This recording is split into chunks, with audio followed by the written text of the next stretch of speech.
Okay, this is a smartphone review with strong German accent about the ZTE Axon 40 Ultra.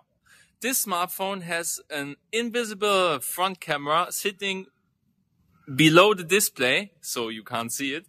Yeah, and as you can see, the quality of it is really shitty. But to compensate that, we have actually three 64 megapixel cameras sitting on the backside waiting to make hopefully stunning videos. And in the following 5 or 10 minutes, we are going to check out how well this smartphone performs while recording videos. We will have a look at the different sensors and the different resolutions that are available. So let's go. Let's see what the ZTE Axon 40 Ultra has to offer.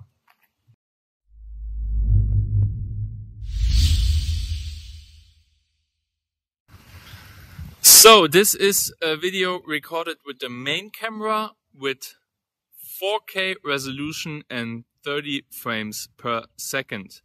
If you want to buy this smartphone, you should know that it has a 35mm focal length, and this makes the videos look more natural, especially if you are filming or making photos of a person.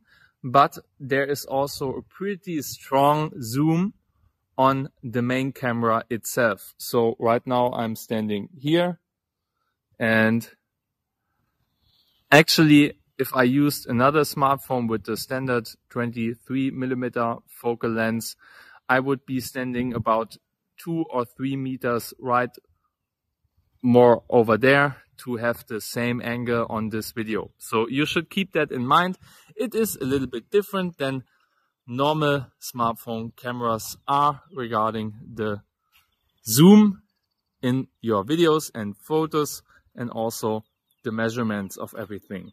But the 35mm, as I said, is good to make videos of persons because it makes them look very natural. Apart from that, we get a nice image quality, I would say. A lot of detail from the 64 megapixel Sony sensor on the main camera, and also the videos are well stabilized by electronic image stabilization and optical image stabilization. The colors, they look good. I would say they are a little bit oversaturated, but not too bad. But in general, I would say it's a good color accuracy, but not stunning.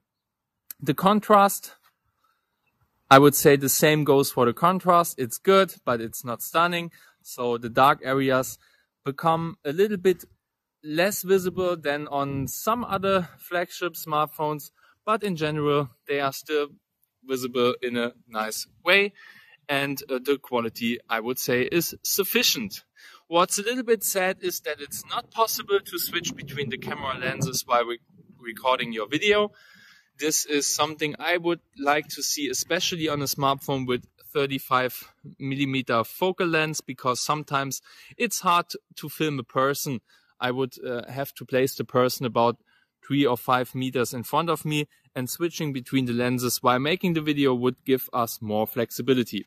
So we have to pause the video and switch to the ultrawide angle camera. Here we are with the ultrawide angle camera. It's also a 64 megapixel sensor, the same sensor from Sony, and the quality is nice, I would say. The dynamic is a little bit less good than it was on the main camera, so you can see the video looks a little bit more grayish, but overall the details are good and there is not a big distortion on the edges. And also we have a good stabilization via the electronic image stabilization done by the software. So this is, I would say it's good. It's a good quality. It's not a stunning quality, but it's okay. Let's have a look at the zoom camera. So here we have a recording with the zoom camera. We also have to pause the video to make videos with the zoom camera, which is also a 64 megapixel Sony. No, it's a 64 megapixel sensor, but ZTE doesn't tell us who manufactured it. The quality is good, the dynamic is good, but it's not stunning. The amount of details also is good, but for example, I reviewed the Honor Magic 4 Pro just before, and I would say it offers a little bit more details on the videos, but we definitely have the possibility to film things that are happening, yeah, pretty far away. So you can also zoom into the videos by digital zoom. For example, this is now 5 times digital zoom, and the quality is still nice enough to watch the videos on a big PC screen. But yeah, what's a little bit sad is that I can't switch back to the main camera now or switch back to the ultra-wide angle camera now. As I said before, this would have given us more flexibility. Videos with 4K and 60 FPS are also possible on the ZTE Axon 40 Ultra. Of course, the optical image stabilization always works because it's part of the hardware, but the software doesn't work too well with the 60 FPS recordings. So as you can see, the videos are much more shaky. Right now I'm recording with the main camera. And yeah, I would say those videos are more suited for situations where you can stand still. Then you get pretty calm videos, and you have, of course, this extra smoothness because you have 60 frames per second. Colors and amount of details are about equal to the 30 FPS recordings. Actually, it's possible to make 60 FPS videos with all 3 cameras at the backside. That's a huge plus, but it is hard to make good videos with the ultra-wide angle camera at 60 FPS because there is no optical image stabilization and nearly no or no electronic image stabilization at all. So the videos, they will look a little bit shaky. Even if you are standing still and have a pretty calm hand, there are some small shakings visible in your recordings, and yeah, that's not so nice, but you can use it. On the other hand, the zoom camera is very well capable of making recordings with 4K 60 FPS. This is something that's not often possible even on flagship smartphones. So often it's not possible to make videos with the zoom camera in this high resolution and frame rate.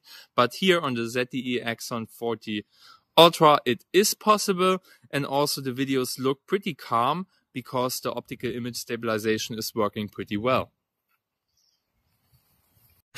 Yeah, last but least, we still have the front camera. I think it's a 16 megapixel camera sensor.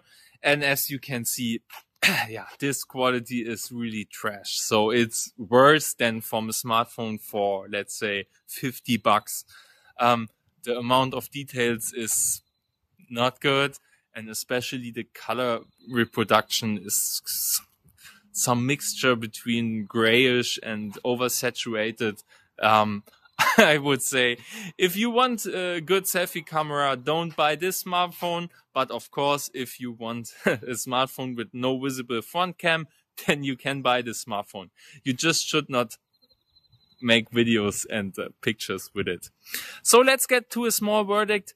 I would say the 3 camera sensors on the backside, they perform well. None of it is really stunning and the best quality I have seen, but all of them deliver a good quality, and the stabilization in 4K with 30 frames per second is also working pretty well. So yeah, I would say that's good. What I really miss about the smartphone is the possibility to switch between the lenses, because you have a 35mm focal lens. And that makes a huge difference regarding the distance to the object that you are filming. And I would like to have the flexibility of switching between camera lenses, especially on a smartphone like this. But apart from that, ZTE delivered a well smartphone regarding the possibility to make videos. What do you think about the quality of the ZTE Axon 40 Ultra? Do you like it? Don't you like it? Please leave us a comment. And if you enjoyed this video, please subscribe to our YouTube channel. Have a nice day. Bye bye.